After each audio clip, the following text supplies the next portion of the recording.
everyone, my name is Brianna and I'm going to be talking about an important issue for rural areas in Washington state: the rising cost of air ambulance services.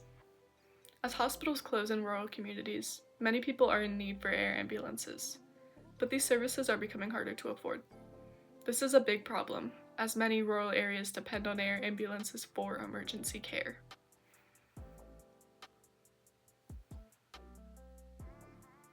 I'm going to show you how these rising costs are hurting both the patients who need air ambulances and the services that provide them. I'll also look at what can be done to fix this problem.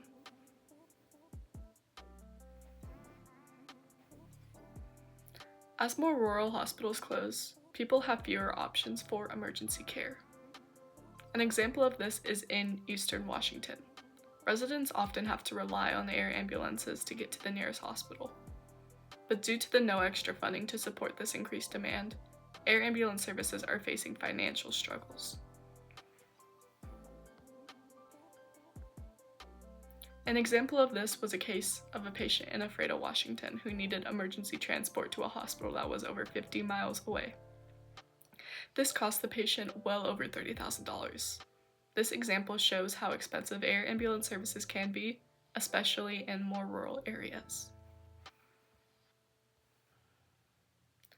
The rising cost of air ambulances are creating huge bills for patients. According to Maura Kelly, 72% of people who use air ambulances end up getting unexpected bills. Some patients are charged over $36,000 just for one helicopter ride.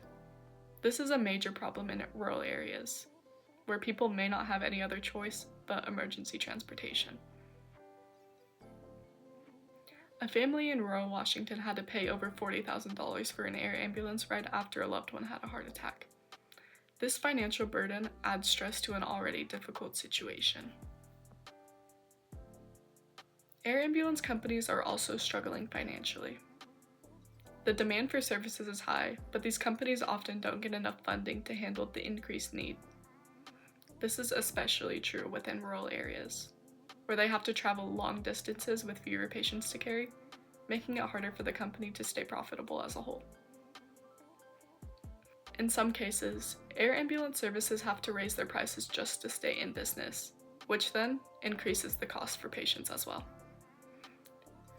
Without more support, these services might not be able to continue providing care.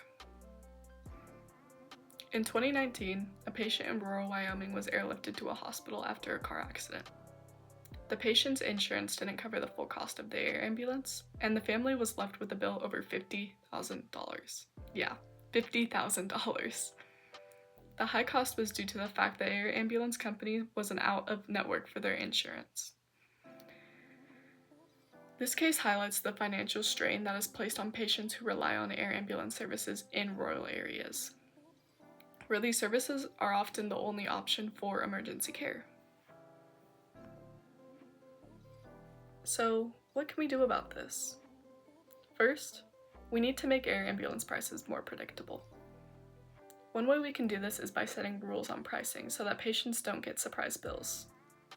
Second, more ambulance companies could offer membership programs to help reduce costs for patients. These programs are not widely available, but they could make a big difference for people within rural areas.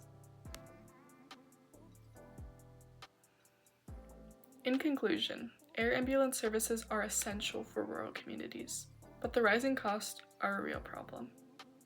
As hospitals close, more people are depending on air ambulances, but without change, these services might not be able to keep continuing. We need to find ways to reduce the financial burden on patients and help air ambulance services stay affordable. Thank you.